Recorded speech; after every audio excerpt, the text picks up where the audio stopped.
Hello guys, welcome to my blog. अब यहाँबाट म छम्पी डोरालीबाट आउँदै जाँदैछु। तपाईँ देख्न सक्नुहुन्छ आज पानी परेको, धेरै दिनपछि यहाँ पानी परेको छ अनि बाटोहरू एकदमै फ्रेस देखिएको छ। ठाउँ ठाउँमा हिलो भएको छ, पानी जमिरहेको छ। यस्तो छ बाटोहरू। यहाँ चाहिँ यस्तो हुन्छ, पानी पर्न थालेपछि बाटोहरू सबै पानीहरू जम्ने बाटोसँग छ। बाढी आइरहेछ। यहाँ नाली खोल्दै हुनुहुन्छ। आमा बगाउला है, पानीले बगाउला। पुरा बाढी आइरहेछ, खोला खोला बढिरहेछ। ओहो के छ घरमा, यस्तो रमाइलो भइरहेको छ। कहाँको पानी हो यस्तो छ बाटो, पानी परेछ। यो बाटो हिँड्न चाहिँ एकदम सजिलो छ है, धेरै जामसाम हुँदैन।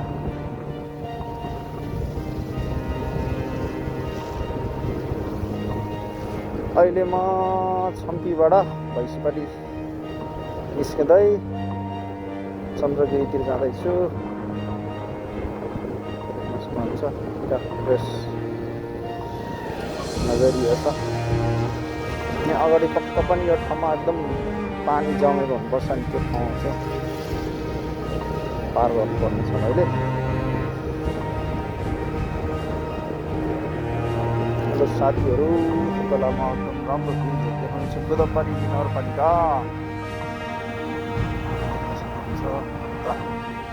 दक्षिणकाली फर्किङ साइड हो।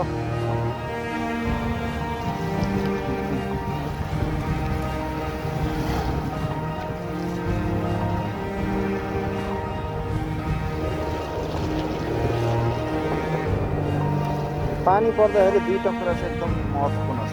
पहिलो महत्त्वपूर्ण कुरा चाहिँ हिजो म उता भक्तपुर गएको थिएँ अनि पानी पर्नुभन्दा अगाडि चाहिँ किसानीहरू कोही पनि खेतमा हुनुहुन्न थियो है। पानी परिसकेपछि सब किसानहरू खेतमा हुनुहुन्थ्यो, कारण धान रोप्नको लागि है। अनि अर्को महत्त्वपूर्ण कुरा चाहिँ धेरै पानी पर्ने बित्तिकै नेपाल चाहिँ अब अलिकति यस्तै छ, टाढा टाढा। तपाईँ देख्न सक्नुहुन्छ भिडियोहरू कति राम्रो छ है। फर्किङको नजरियालाई हेर्नुहोस्, यो चाहिँ फर्किङको हो। गणपति भन्छ। अर्को कुरा चाहिँ पानी परेपछि नेपाल चाहिँ डाँडाकाँडाले भरिएको कारणले गर्दाखेरि पहिरो आउने, बाढी आउने, डुबान हुने यस्तो हुन्छ। अरू चाहिँ यस्तै छ होला।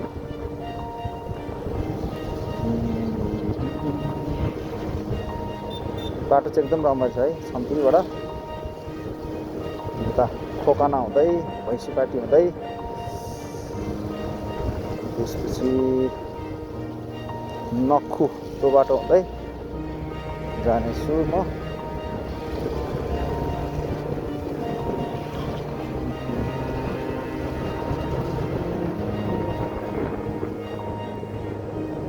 यहाँ चाहिँ पानी पऱ्यो भने एकदम ठुलो पानी जमिहाल्छ है। यो ठाउँ चाहिँ आज चाहिँ खासै पानी जमेको छैन रहेछ, त्यति धेरै पानी परेको छैन रहेछ यहाँ मात्र हो नि। यहाँ चाहिँ पोहोर चाहिँ यहाँ पानी परेर यहाँको पानी जेनेरेटर ल्याएर पानी हटाउनु पर्छ। पानी जेनेरेटर मसिनबाट भनेपछि आफै पानी जमिसकेको छ।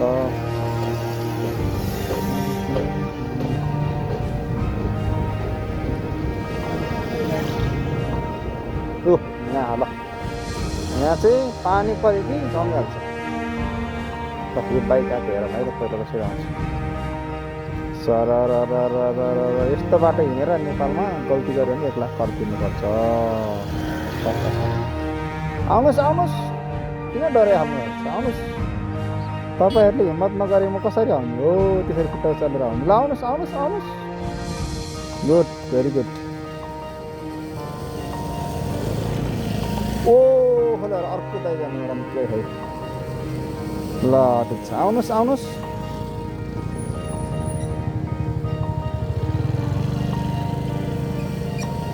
अनि साथीहरू म चाहिँ डरले बसेँ होइन, यहाँ चाहिँ अरू कसरी जाँदै हुनुहुन्छ भनेर भिडियो खिच्नको लागि बसेँ। बिचरा त्यहाँबाट 4 पाङ्ग्री स्कुटी आउँदैछ, मलाई धेरै गाह्रो छ। ओहो, छेउपट्टिबाट आउन खोज्नुभयो, यो चाहिँ गाह्रो छ।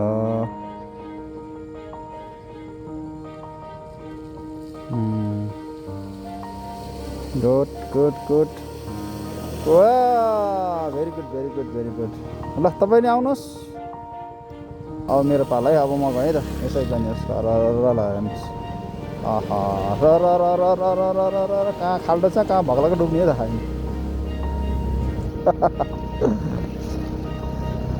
यस्तै छ हजुर नेपालको अवस्था, नेपालको बाटो पानी परेपछि डुबान हुन्छ।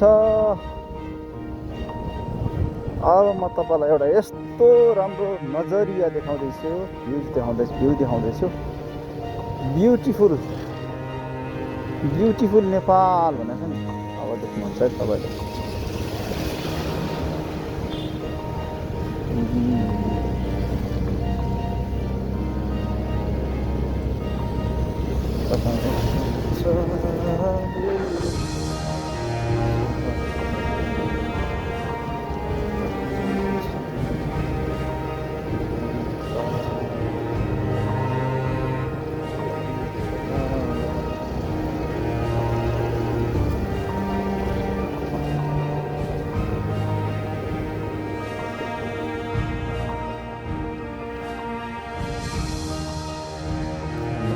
कति राम्रो सुन्दर छ।